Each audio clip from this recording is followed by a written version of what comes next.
Bonjour, je suis Cédric Watine d'Outils du Manager, le podcast gratuit en français qui vous aide à améliorer votre management au quotidien. Outils du Manager, c'est un podcast, mais c'est aussi un site web sur lequel vous pourrez par exemple passer le test pour connaître votre profil disque. Vous pourrez aussi lire notre blog, faire des commentaires, vous abonner à notre newsletter. Alors rendez-vous sur www.outildumanager.com. En attendant le podcast d'aujourd'hui, Disc Reloaded, dernière partie, épisode 6. Oui, c'est ça, on peut faire ça avec notre équipe qu'on connaît bien, sans avoir besoin même qu'ils soient devant nous, à la limite. Oui. Et je vais même vous dire, vous pouvez même vous amuser à faire un petit atelier un peu similaire à celui que j'ai décrivé dans le podcast où on parlait de Laurie, qui avait eu du mal à s'intégrer, avec qui on avait fait un atelier particulier avec son équipe pour pouvoir mieux l'intégrer en utilisant le profil disque. En fait, ce qu'on avait fait, vous pouvez le reproduire, je dirais, en studio. C'est-à-dire, vous prenez une feuille blanche et vous allez faire un petit tableau. Donc, c'est un tableau qui aura 5 colonnes. Dans la première colonne, vous allez lister les personnes que vous voyez fréquemment, par exemple vos collègues. Donc, dans la première colonne, vous aurez la liste des personnes que vous voulez analyser. Ensuite, il vous reste 4 colonnes et vous allez mettre en haut de chaque colonne une lettre du profil disque, c'est-à-dire première colonne dominant, deuxième colonne influent, troisième colonne stable et quatrième colonne consciencieux. Donc vous aurez un tableau avec 5 colonnes. Ensuite, vous allez écouter tour à tour chacun des épisodes de la série. On a une série qui s'appelle « Comment repérer un D, comment repérer un I, comment repérer un S, comment repérer un C », c'est facile, il y a un épisode par profil. Donc pour trouver le podcast, c'est sur notre site, le nom de notre site c'est outildumanager.com. Vous allez dans le menu podcast. Outils au pluriel. Oui, outils au pluriel. Vous allez dans le menu podcast, vous choisissez par série et vous cliquez sur l'icône qui s'appelle le manager communicant. Là, vous allez trouver le podcast qui s'appelle « Comment repérer un DISC » et en cliquant sur ce podcast, vous pourrez écouter le premier épisode. Donc ça commence, je crois, par le profil dominant. Et là, vous entendrez ma douce voix, enfin celle que j'avais en 2009, parce que je crois que c'est à cette époque-là qu'on a fait le podcast, et celle de Laurie. Et pendant que le podcast défile, vous allez voir qu'à un moment du podcast, je vais décrire tous les indices que vous allez pouvoir détecter quand vous observez un dé. Et à chaque fois que vous verrez un indice qui correspond à une personne de votre équipe, en face de la colonne D et en face du nom de cette personne, vous allez faire une petite barre, un peu comme on fait un décompte de vote, et puis vous allez faire la même chose avec les I, puis avec les S, puis avec les C, donc ça prend un peu de temps, les podcasts ne sont pas très très courts, mais ça vous permet en même temps de bien assimiler chaque profil, et à la fin de l'exercice, vous allez avoir votre interprétation du profil disque de vos collaborateurs. Et vous allez vite voir qu'il y a des lettres qui vont se dégager pour chacun. Et vous verrez aussi que certains peuvent avoir 2 tendances dominantes, donc c'est pas grave, on peut être à la fois D et I. Ce qui est assez rare, c'est d'avoir des profils croisés. C'est rare d'avoir un profil qui soit à la fois D et S ou qui soit à la fois I et C, mais ça arrive, mais c'est assez rare. Et donc vous allez pouvoir ensuite confirmer cette impression, si vous voulez, en leur faisant passer des tests.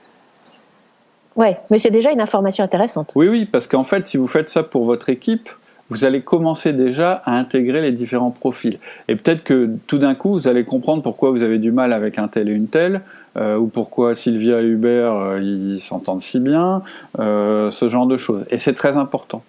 Et vous pouvez aussi, à travers ça, regarder si votre équipe est équilibrée ou si tous les profils sont les mêmes. Ça vous aidera par exemple pour vos futurs recrutements. Donc c'est assez long, mais en même temps, c'est une très grosse prise de conscience. Si vous vous rendez compte que tous les gens dans votre équipe sont S, par exemple, ça a une importance. Oui, et puis on rappelle qu'il n'y a pas de bon ou de mauvais profil. Ah oui, ça c'est vachement important.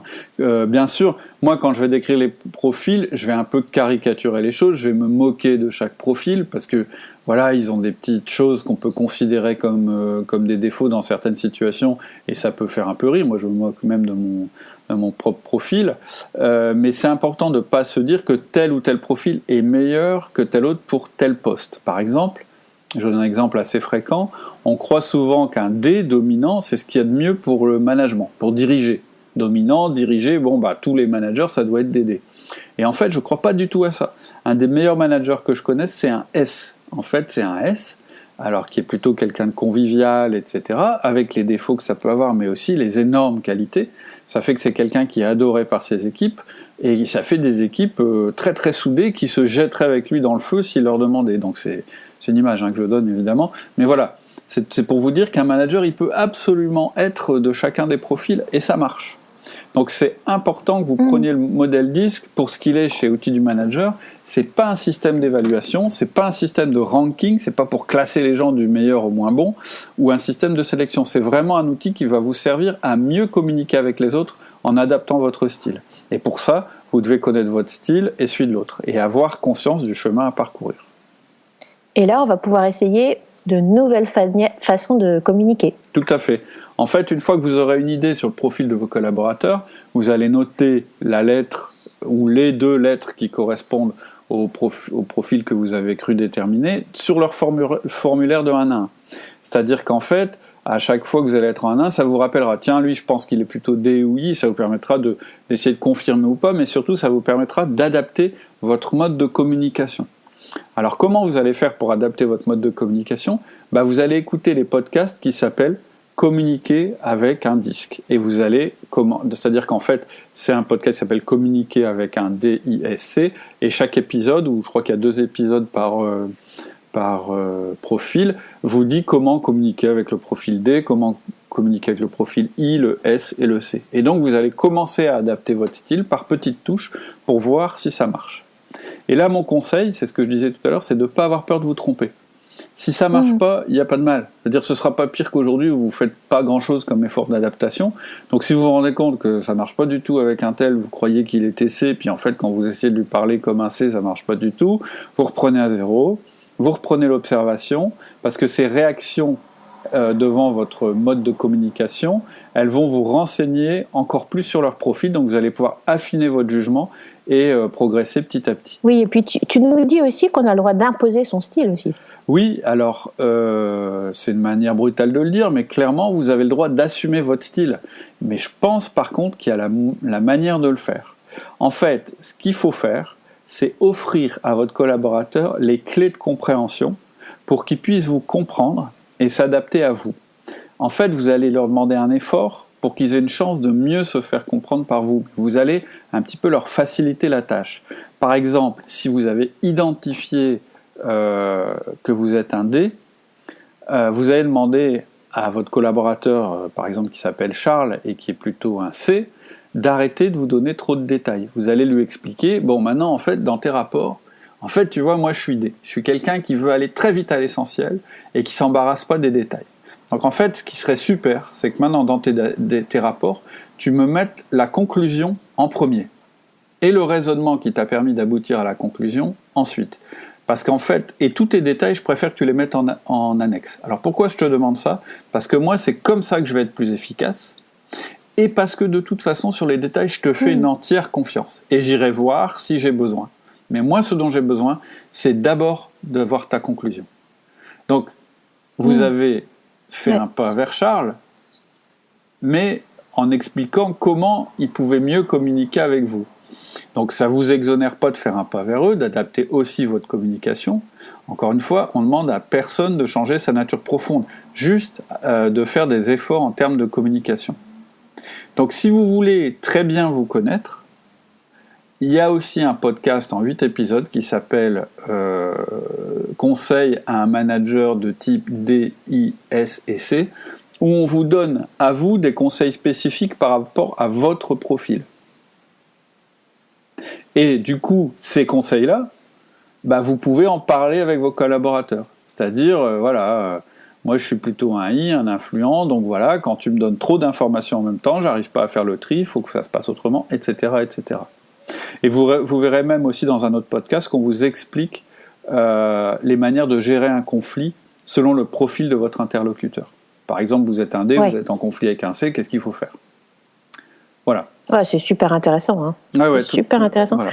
Ça vaut le coup de s'y pencher et de pousser petit à petit l'exploration du modèle parce que il y a vraiment, c'est très très riche. Oui, l'intérêt du modèle, en fait, c'est qu'il est simple au début. On peut démarrer tout de suite sans trop de risques, mais après, il y a vraiment moyen d'enrichir etc. Et on a essayé de faire les podcasts comme ça, c'est-à-dire que le podcast qu'on va finir là dans quelques minutes, c'était une introduction, ça vous donne les bases, etc. Ça vous permet de démarrer, et après vous pouvez creuser avec les différents autres podcasts qu'on vous propose. Et sur les tests, c'est pareil. Nous, le test qu'on vous propose, il est assez basique et il est assez simple. Il vous permet de démarrer, il n'est pas très cher, etc. Et vous trouverez sur le marché des trucs beaucoup plus complexes où ça vous renseigne encore de manière plus fine sur les personnes. Après, c'est à vous de voir si vous avez besoin d'aller jusque-là. Moi, je ne suis pas forcément convaincu. Et sinon, tu nous avais promis que lors du podcast, tu allais t'adresser à chaque profil pour convaincre tout le monde que le disque, c'est très utile. Oui, en fait, vous en êtes pas forcément rendu compte, mais en fait, je l'ai déjà fait tout au long du podcast, ce que tu viens de dire. Alors, vous en êtes pas rendu compte, mais vous avez peut-être remarqué que par moments, vous décrochiez un petit peu, c'est-à-dire que vous aviez un petit peu la pensée qui partait ailleurs, etc.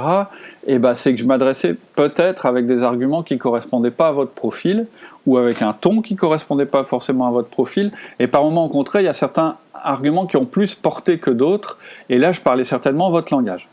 Donc ce que je vais faire maintenant, je vais le faire en concentré, je vais vous donner 4 manières de présenter le disque, et chacune de ces manières en fait correspond à la manière dont il faut présenter les choses à chaque profil. Mais je ne vais pas vous dire à quel profil je m'adresse, ce sera à vous de le deviner, d'accord ? Alors, première bannière. Alors, le profil disque, c'est un modèle basé sur des milliers de données compilées sur des années et auprès de populations les plus variées. Il est reconnu et utilisé depuis des années à tel point qu'il est dans le domaine public. Il est sous-tendu par un système très cohérent et logique. Il s'adresse au comportement et est bien loin de tous ces tests que l'on retrouve dans les magazines féminins et qui, avec 3 questions, essayent de vous aider à trouver le bonheur. Il va vous permettre de classer les individus pour adopter un comportement plus efficace et réussir à atteindre vos résultats. Voilà. C'était le premier. Donc je vous laisse deviner à qui ça s'adressait. Ensuite, je vous en fais un deuxième. Je peux répondre ? Non. Comment ? Ah non, on va laisser nos auditeurs nous faire. Alors, ça encouragera les auditeurs à venir sur le site. Donc, ouais, tout à fait. Je viens de vous donner, je dirais, la manière de s'adresser. Numéro 1, à vous de voir si je m'adresse à un D, à un I, à un S ou à un C. Ok, maintenant je vous donne la manière numéro 2. Alors, le disque. Allez, vas-y. Alors, le disque, c'est un outil qui respecte les individus et leur apprend à mieux collaborer. Je pense qu'il est important de bien comprendre les collaborateurs qui composent votre équipe. C'est même leur montrer du respect que d'essayer de vous adapter à eux pour qu'ils comprennent mieux le sens de leur travail et se sentent reconnus. Après tout, ils font partie de la famille, et si on leur demande de faire correctement leurs devoirs, il faut aussi leur prouver notre reconnaissance. Les écouter, les comprendre, c'est aussi les mettre en position de bien réussir leur mission. Donc ça, c'était le numéro 2. Je vous donne le numéro 3. Il y a carrément d'autres raisons d'aimer le disque, parce que le disque, c'est super pour développer des relations dynamiques entre les personnes. Ça permet de transmettre vachement d'énergie. Ça peut aussi être super drôle pour se moquer gentiment les uns des autres sans que ça fasse de mal. En plus, c'est super simple à comprendre, ça permet aussi de déléguer les tâches plus facilement. Tout ça dans une super ambiance. Donc c'était le 3e. Et maintenant, je vous fais le 4e. Bon, en fait, on aurait dû commencer par ça. Déjà, on est bien obligé de s'appuyer pour les gens pour obtenir des résultats. Si on oublie ça, on perd du temps, on perd des personnes en route. Ensuite, c'est plus efficace avec une méthode. Et celle-là, elle est efficace. On gagne du temps. Ça évite de passer des heures à faire de la psychologie de bas étage. Bon, faut investir un peu pour comprendre, mais ensuite on est dans l'action, tout est clair, chacun s'efforce. Ça, j'aime bien dans le disque. Ok, génial. Donc, t'as ta petite idée ? Oui, très clair, très clair. D'accord. T'as été un petit peu caricatural volontairement aussi. Enfin, quoique... un tout petit peu. Parfois, c'est vraiment tout à fait aussi clair que ça. Oui, vous pouvez prendre le risque d'être un tout petit peu caricatural quand vous le faites, quand vous allez essayer avec, avec vos cobayes, mais faut pas que ce soit trop éloigné de votre style habituel. En fait, c'est ça.